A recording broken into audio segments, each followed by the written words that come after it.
Bonjour mes amis et bon retour. Le 29 avril, dans l'oblast de Voronej, qui est une région russe frontalière de l'Ukraine, 4 hélicoptères russes ont été détruits. Nous parlons de Mi-28 et de Mi-8. Ils étaient stationnés à environ 150 km de la frontière ukrainienne et ont été détruits par un drone transportant des ogives d'environ 3 kg, ce qui n'est pas très gros, mais un hélicoptère n'a pas besoin de beaucoup plus car il est rempli d'électronique.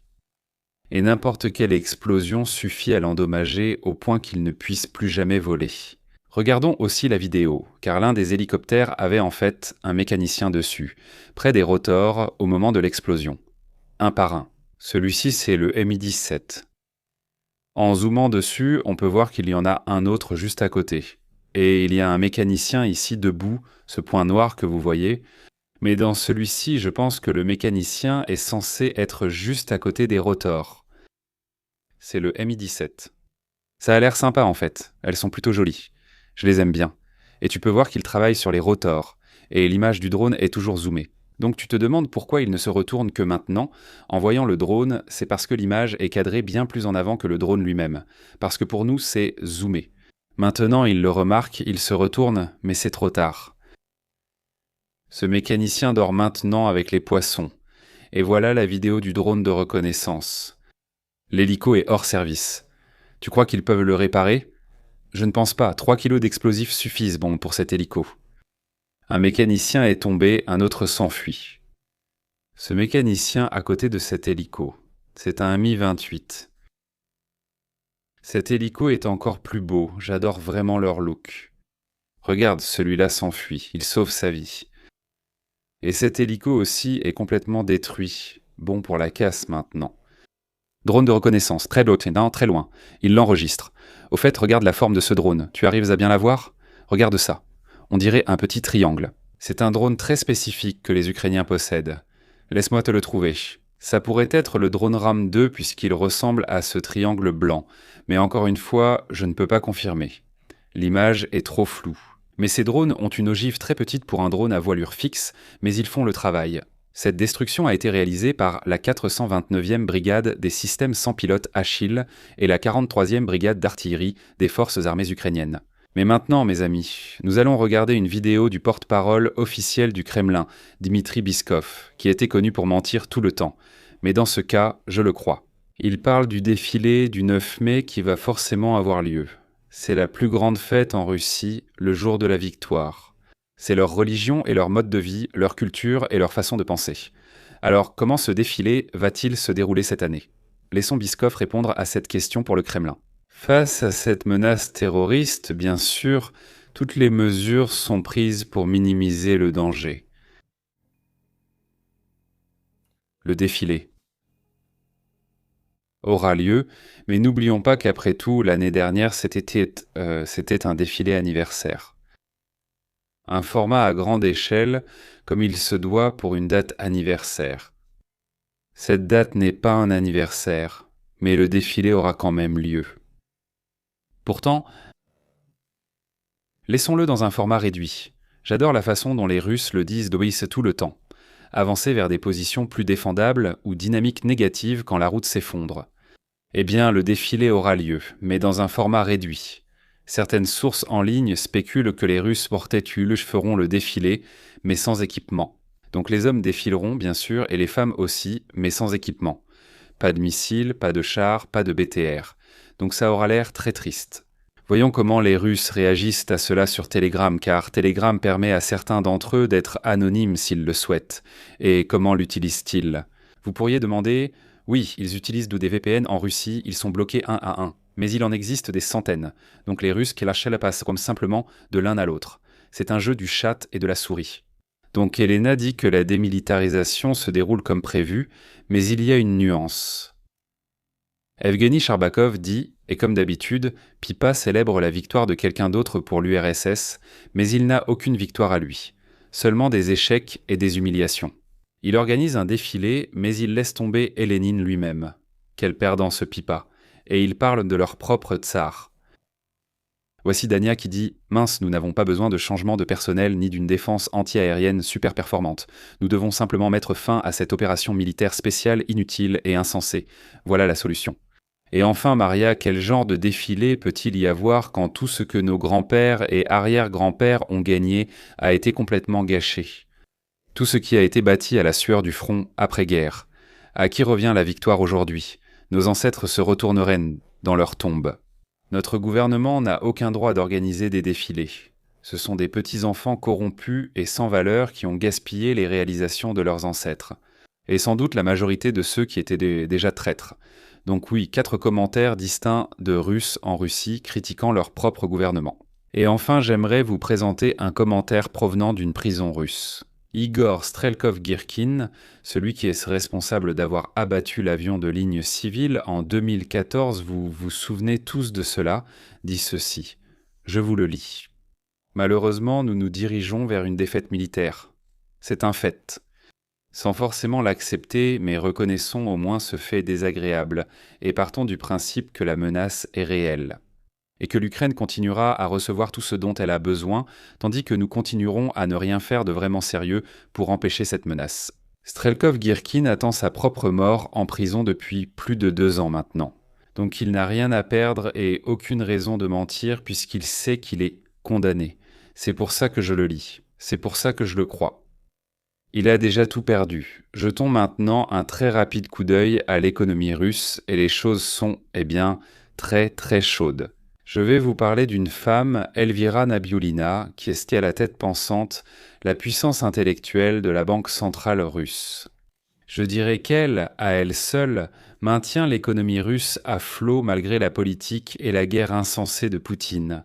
Elle a réussi à stabiliser autant que la Russie a pu se stabiliser. Je dirais que c'est grâce à elle. C'est une femme très intelligente. Et sans elle, je pense que l'économie russe serait dans une bien pire situation. Les rumeurs semblent réelles, et la Russie va mettre sous séquestre les comptes bancaires individuels dont la valeur dépasse 2,8 millions de roubles et émettre des obligations de 3 ans qui ne seront pas remboursables avant l'échéance. Ce que cela signifie, c'est que Nabiullina a déclaré ce qu'elle ne peut plus cacher, que les finances russes sont fichues. Et la seule issue, c'est l'argent des citoyens russes. Les citoyens russes ont beaucoup d'argent dans les banques russes puisqu'il y a beaucoup de citoyens. Les citoyens russes ne sont pas riches, c'est juste une question d'échelle. Les finances russes doivent donc être redressées, ce qu'ils vont faire comme on le constate déjà ici. Ce sont des pages imprimées en masse par la Banque centrale russe à destination des citoyens. Que toute personne ayant plus de 2,8 millions de roubles l'excédent de ce montant sera convertie en obligation d'État. En gros, le gouvernement force ses propres citoyens à lui prêter de l'argent. Et ces obligations, vous ne pouvez pas les vendre. Vous ne pouvez pas les reconvertir en argent avant leur échéance, c'est-à-dire 3 ans. Et le taux d'intérêt est fixé à environ, 18%, quelque chose comme ça. En résumé, ils prennent le surplus d'argent des citoyens et le transforment en obligations, qui, soyons honnêtes, ne valent rien. Ce sont des obligations de guerre. Nous savons tous ce qui est arrivé aux obligations de guerre au Japon, en Allemagne, pendant la Première Guerre mondiale, en Allemagne pendant la Seconde Guerre mondiale. Et maintenant, cela se passe en Russie. C'est essentiellement prendre l'argent de ses propres citoyens, celui qu'ils ont au-dessus de 2,8 millions de roubles, et l'utiliser pour envahir l'Ukraine. Ils ne reverront jamais cet argent.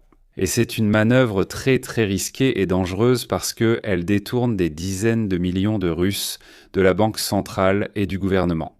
Cela va déclencher une panique bancaire et cela fera perdre toute confiance des citoyens russes envers les banques. Regardez bien. Voici le document officiel émis par la Banque centrale de la Fédération de Russie. Point numéro 12. Les établissements de crédit sont tenus de réémettre et de remplacer tous les dépôts actuels des particuliers dont le solde dépasse 2,8 millions de roubles. En certificat d'épargne irrévocable d'une durée de 3 ans et à un taux d'intérêt de 18% par an. Vous pourriez penser que 18% c'est beaucoup pour une obligation d'État, mais l'inflation en Russie est tellement élevée que ça ne vaut rien. C'est en fait la Russie qui prend de l'argent à ses citoyens de force et qui appelle ça un prêt, l'achat d'obligations ou l'émission d'obligations.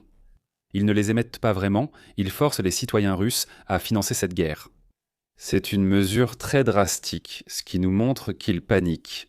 C'est un geste de panique. Et qui d'autre pourrais-je inviter sinon Elvira Nabiullina elle-même? Je vais la citer maintenant. Nous n'avons vraiment jamais, dans l'histoire de la Russie moderne, connu une telle pénurie de main-d'œuvre jusqu'à présent. Oui, vous pourriez penser que la Russie a une population massive. C'est un mythe. Pour un pays aussi grand, ils ont une population minuscule. Nous n'avons jamais connu une situation pareille auparavant, et cela affecte toute la situation économique ainsi que nos décisions. La Russie fait face à la plus grande pénurie de main-d'œuvre qu'elle ait jamais connue et elle importe des travailleurs de partout où elle le peut, en gros. C'est comme ça. Mes amis, si vous êtes nouveaux sur cette chaîne, nous allons maintenant passer à une rubrique que nous avons dans chaque vidéo lorsque nous avons de nouveaux membres sur Buy Me a Coffee. Et si vous êtes un spectateur régulier, préparez vos oreilles car je vais écorcher les noms de certains nouveaux membres avec la prononciation estonienne. Vous voyez, en Estonie, on lit comme on écrit. Ce n'est pas le cas en anglais, mais en Estonie, oui. Je vais donc le faire maintenant. Rodney et Carmen Liari. As-tu déjà entendu ton nom prononcé comme ça? Non, je ne pense pas. Rodney et Carmen Liari, merci de nous avoir rejoints. Et le prochain, c'est Somayona. Bien sûr. Tu veux que ce soit anonyme, donc c'est juste Somaona. Merci de t'être inscrit, et si tu aimes ma chaîne et que tu souhaites regarder ces vidéos à l'avenir, tu peux toujours le faire gratuitement. Mais si tu t'inscris, ça compte beaucoup pour moi. Prends un abonnement mensuel Buy Me a Coffee, mes amis. Regardez ce point sur Google Maps, mes amis. C'est en Russie, quelque part au fin fond de la Russie. Zoomons un peu et tu vois que c'est près de Perm, une grande ville à l'est, presque en Sibérie, à 1500 km de l'Ukraine. Donc vraiment, vraiment, vraiment très loin de l'Ukraine. Tu te doutes peut-être déjà pourquoi je te montre ce point, parce que quand on zoome, tu peux voir de belles cuves pétrolières ici, les uns à côté des autres. C'est une cible de choix. Quand l'Ukraine va-t-elle l'attaquer? Hier, ils l'ont fait hier, le 29 avril. Nous avons de très belles vidéos filmées par des habitants locaux d'un énorme incendie de pétrole. Ce type d'incendie ne sera pas éteint en Russie. On le laissera brûler jusqu'à la fin. La station de contrôle de l'oléoduc russe Berm, LPDS Perim, a été attaquée plus tôt aujourd'hui à 1500 km de l'Ukraine. C'est un site de Transneft, qui est un centre de la compagnie pétrolière russe responsable du pompage, du stockage et de la distribution du pétrole à travers le principal réseau d'oléoducs de la Russie dans la région. Et bien sûr, nous avons plus de vidéos à ce sujet. Bien sûr que oui, regardez-moi ça. Nous n'avons même pas consulté les images satellites. Un jour après, nous voyons déjà une image satellite de l'installation en feu. Regardez, ça vous rappelle quelque chose? On dirait la même chose, non? Et pas besoin d'être un génie pour géolocaliser ça. C'est pareil, il y a du feu dessus. Boum. Installation de pompage de pétrole de Perm, complètement mis hors service. Maintenant, je vous montre une vidéo liée à un incendie pétrolier en Russie. Je vous montre une vidéo d'un Russe quittant Krasnoye Poliana, qui est une zone de villégiature sur une chaîne de montagnes près de Sotchi, près de la côte de la mer Noire. Près de Tuapse, en fait. Ce Russe demande, que se passe-t-il là-bas en ce moment? Comment les gens vivent-ils? Comment est la mer là-bas? Comment vont les dauphins? Il pose vraiment cette question et voit ce gigantesque nuage de fumée. C'est complètement fou. Merde! En fait, je suis déjà allé dans cette région. Je suis allé à Sotchi en 2017. C'est vraiment une très belle région. C'est une destination de vacances depuis l'époque tsariste. Les Russes y vont en vacances. Je suis allé à Sotchi. Je suis allé à Krasnaya Poliana, exactement au même endroit. Région magnifique. Et ce panache de fumée est aussi très beau pour moi. Et les Russes eux-mêmes se demandent comment vont les dauphins. Les responsables russes affirment que l'incendie à Tuapse est désormais complètement éteint. Espérons que nous pourrons bien voir les dégâts dans les prochains jours. Et oui, voici la lettre. Les responsables russes disent « Oui, c'est fini, nous avons réussi à éteindre les incendies. Mais qu'est-ce que c'est que ça ?» Est-ce que cela ressemble à un incendie éteint? Voici une rue à Tuapse. Et dans la rue, ce que vous voyez brûler ici, c'est du pétrole. C'est du fioul ou un résidu issu du processus de raffinage qui brûle dans les rues de Tuapse, pas dans la raffinerie. Mais celui-ci a explosé ou a été projeté dans les rues et brûle. Donc, il ne semble pas que les autorités locales aient réussi à éteindre ces incendies. Pas d'après cette vidéo, en tout cas. Suis-je aveugle ou stupide? On dirait que ça brûle encore. Au fait, voici une vue plus claire pour vous. Les rues brûlaient à Tuapse, au moins hier. Peut-être que le feu n'a pas été éteint, mais c'est simplement consumé. C'est souvent ainsi. Donc, tu vas au travail chaque matin, tu fais la navette pour aller travailler à Tuapse. Tu vis un peu à l'extérieur, dans la datcha. Tu vas au travail et c'est ce que tu vois. Voilà la vue que tu as si tu vis à Tuapse. Il y a 2 semaines, tu as eu une fuite de pétrole. Maintenant, tu as cette belle vue. Ce ne sont pas des nuages, c'est de la fumée de carburant. de la fumée de pétrole. Et oui, c'est une zone balnéaire. Toute cette région est remplie de plages et de stations balnéaires. Et les gens filment ces nuages de fumée depuis leur lieu de vacances partout dans la région. Ça ressemble presque à de l'IA. Si je regarde ça sans contexte, je dirais que c'est de l'IA, un effet d'IA, mais ce n'est pas le cas. C'est réel. Il n'y a qu'en Russie qu'on voit des images comme ça. Et j'en suis reconnaissant. Regardez-moi ça. Mon Dieu. C'est magnifique, honnêtement. Tellement. Des flammes si vives, des flammes si pleines de vie. Regarde ça. Honnêtement, je me sens mal de ne pas pouvoir y retourner. Je n'aimais pas vraiment la Russie, mais j'aimais la région de Sotchi, j'aimais le kurort, la zone de villégiature. Les plages étaient vraiment magnifiques. Les prix étaient extrêmement bas. Le temps était vraiment agréable. Et il y a un très fort héritage estonien à Sotchi-Krasnoye Poliana. Comme je l'ai mentionné, chaque rue du village olympique russe à Sotchi s'appelle Estonsky Ulitsa, ce qui signifie rue estonienne, parce que cette histoire est très profonde là-bas. Je me sens vraiment mal de ne pas pouvoir y retourner précisément. Dans cette prochaine vidéo, ce sont des Ukrainiens qui utilisent un SPG-9 qui est un canon sans recul qui tire une grenade propulsée par roquette. C'est très similaire à un RPG, on pourrait l'imaginer, le RPG tiré à l'épaule, mais celui-ci est différent. C'est censé être tiré directement sur un véhicule de combat d'infanterie ou un char, mais ils l'utilisent en mode tir indirect. Comment est-ce possible ? Cette arme a été développée et produite en Union soviétique dans les années 60 et 70. Elle n'est pas précise, elle n'a pas beaucoup de portée. Ils réussissent à transformer ces vieilles armes soviétiques, largement utilisées par les terroristes aujourd'hui. C'est l'une des plus courantes avec le RPG. Ils arrivent, grâce à leur ingéniosité, à transformer cela en mode de tir indirect, en un mortier, en quelque sorte. Et ici, ils ont un programme qui calcule la balistique, les trajectoires de cette arme extrêmement imprécises. Voilà ce que font les Ukrainiens. Ils prennent ce qu'ils ont, ils le numérisent et le modernisent à fond, et ils le font fonctionner. C'est ainsi que se déroule le processus de tir. Il lit l'application qui fait ses calculs, puis il transmet les informations. Et puis ils ont cette arme vieille de 60 ans ici, qui est censée tirer directement sur un char, mais ils l'utilisent comme un mortier. Et là voilà, nous tirons.